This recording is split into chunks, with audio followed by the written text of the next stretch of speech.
Carpe sus, y'all. Sorry for the long delay. Lots of things have been going on behind the scenes. The wife and I moved into a new house out in the country.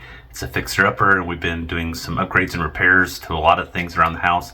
The biggest problem relevant to the channel is the fact that we couldn't get internet out here for the longest time. Finally got that taken care of. In the meantime, I have been doing some hunting, and all of this happened to correspond to a project that I was working on for another company with a new scope. They sent me a scope for suggestions and review, and I sent in some suggestions, as I'm sure all the other reviewers that they had did as well. And the company's been very responsive to the comments being made to them, and have been making changes to the product. So what should have been released last week is hopefully going to be released next week, November 15th, if all goes well.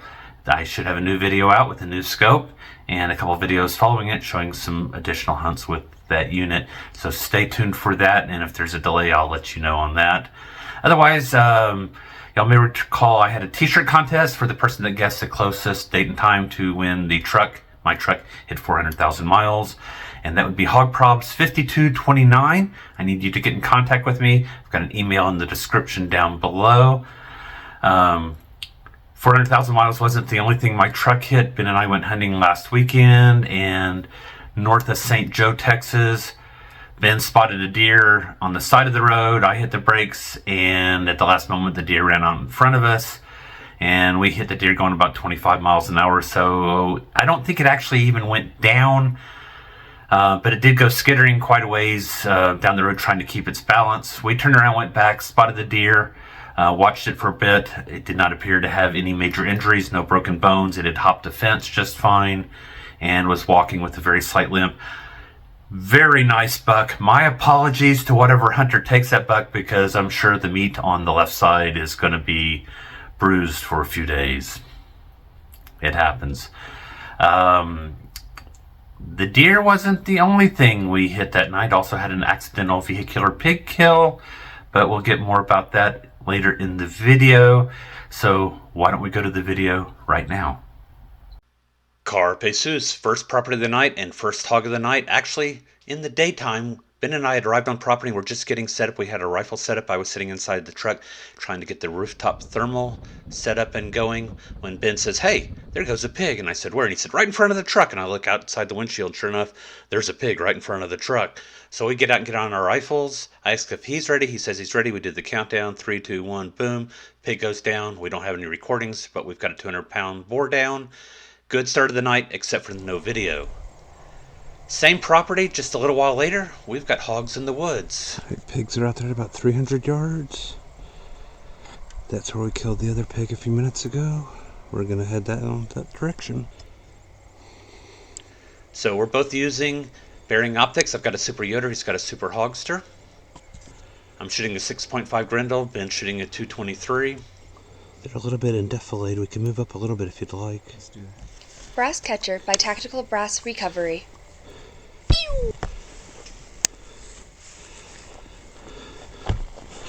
Both of our thermals have laser rangefinders, and you can see the distances on mine recorded in the center portion of the screen. Do you have a good one? Ben is set up on the right, so he's going to take a hog on the right hand side. I'll be shooting a hog on the left. Shoot ready? Shoot ready. 3, 2, 1.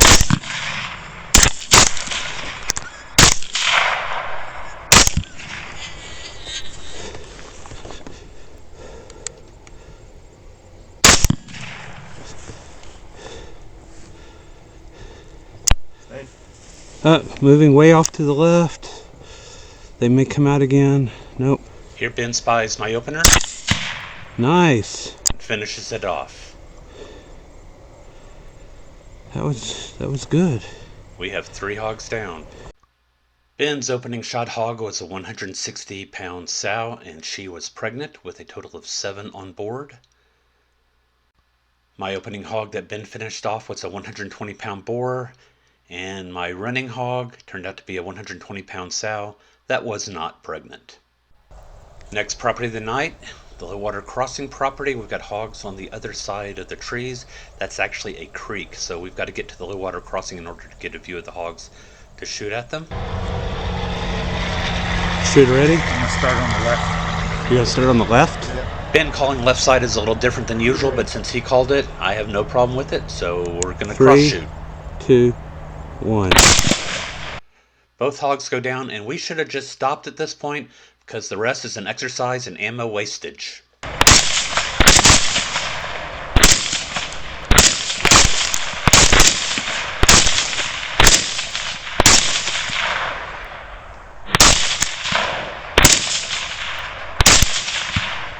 In listening to the audio, I'm sure we hit at least another 4 hogs, but we only recovered 2, including this 130-pound sow that Ben took, and this little 30-pound male shoat that I took.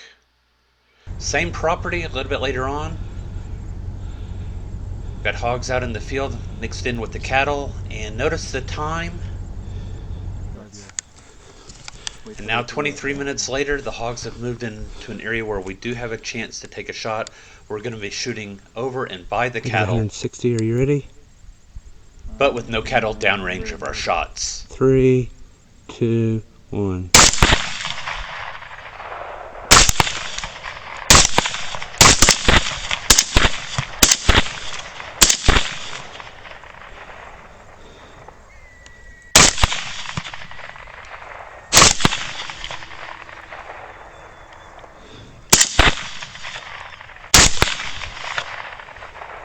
After 23 minutes, we only recovered 2 hogs, including Ben's opener, which was a 60-pound gilt, and then my runner that turned out to be a 50-pound gilt, neither of which were pregnant. There, to the left of it. Can you find the top one for us? I cannot. I see a big tree in front of me. Here I'm trying to talk Ben onto a hog. Okay. I can see the hog through I my see the scope. telephone pole. Yeah, I see him. I've forgotten to hit record. Yep. That is a 167 yards. So one of the nice things about both of us shooting video is that if one of us forgets or something happens to it, the other has video, Yep. usually. And that's the case here.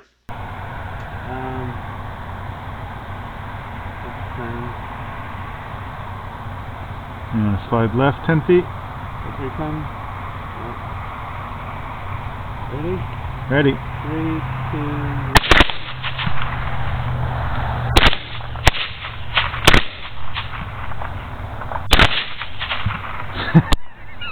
That finished him. Fist bump. The extra finishing shots probably weren't necessary, but since the hog was 2 pastures away and it was going to take us a while to get to him, we wanted to make sure that he was anchored. He came in at 200 pounds. Still later, Ben and I were coming out of a property and just turned to start heading down the road when Ben said, "There's a hog in the neighbor's yard." And I said, "There's a whole sounder right in front of us." And I had the headlights on and Ben looks up and I'm trying to work my way slowly through the sounder at about 10 miles an hour dodging hogs when we heard a thudump, thudump. And we came away with a 30-pound male shoat. This is an armadillo for my landowner who sends me these wonderful little videos saying, "Brian, the hogs are back. Come get them." She sends me the best intel. So anyway, she said she's got this armadillo in her yard. It's tearing up her yard, and I've come out here several times. I finally have him. And he is done. She was quite pleased. Turned out to be a male armadillo. The next event of the night for us was hitting the deer in the roadway. And then a little bit later, 115 yards. we've got a boar out in the middle of a hay pasture. Oh, we need him to go right. Yeah. Watch closely what the hog does right here. What the hell was that? What do you do? He caught his leg on something and did a spin. Are you ready? I'm ready. So our concern this entire time are the cattle downrange. Well, and we want to take sorry. shots with no cattle being downrange of the hog. And where we open up fire on this hog, it's not going to be cattle downrange of it, but more hogs. Okay, he's gonna have. Are you ready? I'm ready. 3, 2, 1. So he's hit 2 times and gets back up running.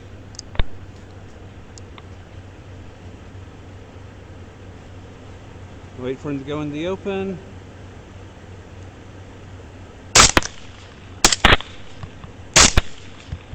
And here you do see cattle downrange, but they're up in elevation by about 40 feet, so they are in no danger. Safe, pig down, fist bump, Fist bump, boom. boom. And the others are running away. Yeah. Last hog of the night was a 170-pound boar, bringing our total for the night to be 11, plus 1 armadillo.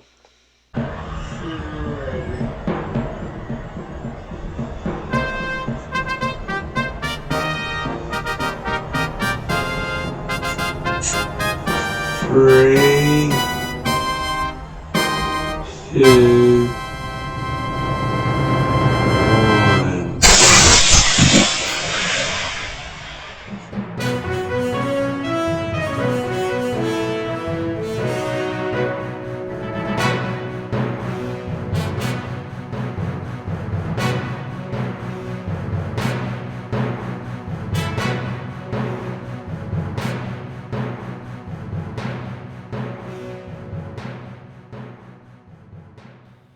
Carpe sus, my friends.